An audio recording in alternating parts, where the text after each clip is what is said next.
Hello, പുതിയൊരു വീഡിയോയിലേക്ക് എല്ലാവർക്കും സ്വാഗതം. അപ്പോൾ ഇന്നത്തെ വീഡിയോയിൽ ബാത്റൂമിൽ ടൈലുകളൊക്കെ ഉണ്ടല്ലോ, പിന്നെ കാർ പോർച്ചുണ്ടെങ്കിൽ അതിൻ്റെ ടൈലുകളൊക്കെ എങ്ങനെയാണ് ക്ലീൻ ആക്കാൻ നോക്കാം. നല്ല വെളുപ്പിച്ചെടുക്കാം കേട്ടോ. അപ്പോൾ അതിനായിട്ട് വളരെ എളുപ്പമാണ് കേട്ടോ ചെയ്യാനായിട്ട്. നമ്മൾ നേരിട്ട് വെതറി കൊടുക്കാതെ ഇതുപോലെ ലോഷൻ ആക്കുക. എന്നിട്ട് ചെയ്യുമ്പോഴാണ് കേട്ടോ നല്ല ക്ലീനാക്കി കിട്ടുക. ഇതിലേക്ക് ഒരു പേപ്പർ ഇതുപോലെ വെച്ചിട്ടുണ്ട്. പിന്നെ വേറെ എന്തെങ്കിലും ഇതുപോലെ വെച്ചാലും മതി കേട്ടോ. കുപ്പിയിലേക്ക് വീഴാനാണല്ലോ ചെയ്യുന്നത്. ഇതിലേക്ക് 1 ടീസ്പൂണോളം സോപ്പും പൊടി എടുത്തിട്ടുണ്ട്. ഏത് സോപ്പും പൊടിയായാലും കുഴപ്പമില്ല കേട്ടോ. ഇതിലേക്ക് എടുക്കുന്നതാണ് ബ്ലീച്ചിങ് പൗഡർ ഇടുമ്പോൾ എന്താ ഗുണം എന്ന് വെച്ചാൽ നമ്മുടെ ബാത്റൂമിൽ എട്ടുകാലികളോ പാറ്റയല്ല കൊതുകുകളുണ്ട്, അതൊക്കെ എപ്പോഴും അവിടെ താമസിക്കില്ല കേട്ടോ. പിന്നെ ഇതിലേക്ക് കുറച്ച് നല്ലൊരു സ്മെല്ല് കിട്ടാൻ, ബാത്റൂമിൽ ഉള്ളപ്പോൾ ഞാൻ ചെയ്യണത്, അപ്പോൾ നല്ല സ്മെല്ല് കിട്ടാൻ കംഫർട്ട് ഒഴിച്ചു കൊടുക്കുന്നുണ്ട് കേട്ടോ. അതിന് അളവൊന്നുമില്ല, കുറച്ച് കൂടുതലും കുറഞ്ഞാലും കുഴപ്പമൊന്നുമില്ല. ഇത് നല്ലോണം ഇത് മൂടി വെച്ചിട്ട് ഒന്ന് കുലുക്കി കൊടുക്കാം. കാരണം ഇതുപോലെ വെക്കണം കേട്ടോ. അപ്പോൾ കാർ പോർച്ചിൽ ടൈല് കഴുകണമെങ്കിൽ നമ്മൾ ഇതിലേക്ക് കംഫർട്ട് വേണ്ട. ബാത്റൂമൊക്കെ കഴുകുമ്പോൾ ഇതുപോലെ ചെയ്യാം.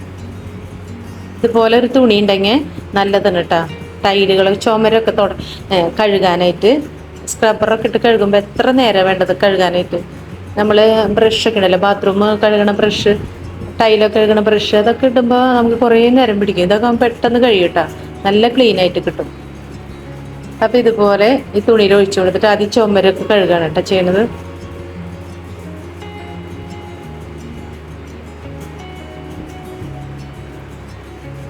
നല്ലോണം ഉരച്ചു കൊടുക്കാം, എന്നിട്ട് കഴുകാം. അപ്പം കുറച്ച് ദിവസമായിട്ട് കഴുകിയിട്ട് ശരിക്കും കഴുകാറില്ല. ഇപ്പോൾ നമ്മൾ പുറത്തേക്ക് എപ്പോഴെപ്പോഴും ഓരോ കാര്യത്തിന് പോണ കാരണം ബാത്റൂം കഴുകൽ കുറവാണ് കേട്ടോ. അപ്പോൾ ആദ്യമൊക്കെ എപ്പോഴെപ്പോഴും കഴുകാറുണ്ടായിരുന്നു.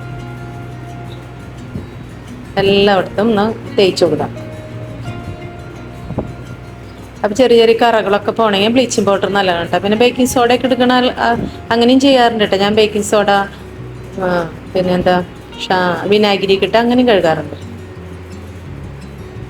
ബ്ലീച്ചിങ് പൗഡർ ഇട്ടുകൊണ്ട് നമുക്ക് ബാത്റൂമിൻ്റെ ടൈലുകൾക്കൊന്നും ഒരു കേടും സംഭവിക്കില്ല കേട്ടോ. ഞാൻ കുറേ കാലങ്ങളായിട്ട് ചെയ്യണത് അങ്ങനെ. അതൊക്കെ നല്ല ക്ലീനായിട്ട് കിട്ടിയിട്ടുണ്ട്. ക്ലോസറ്റൊക്കെ നമ്മളിപ്പോൾ ഹാർപ്പിക്കന്നെ ഇട്ടിട്ട് കഴുകാം കേട്ടോ. ഇതിട്ട് കഴുകില്ല. അപ്പോൾ എല്ലാവരും ഇഷ്ടമുള്ളവർ ചെയ്ത് നോക്കുക.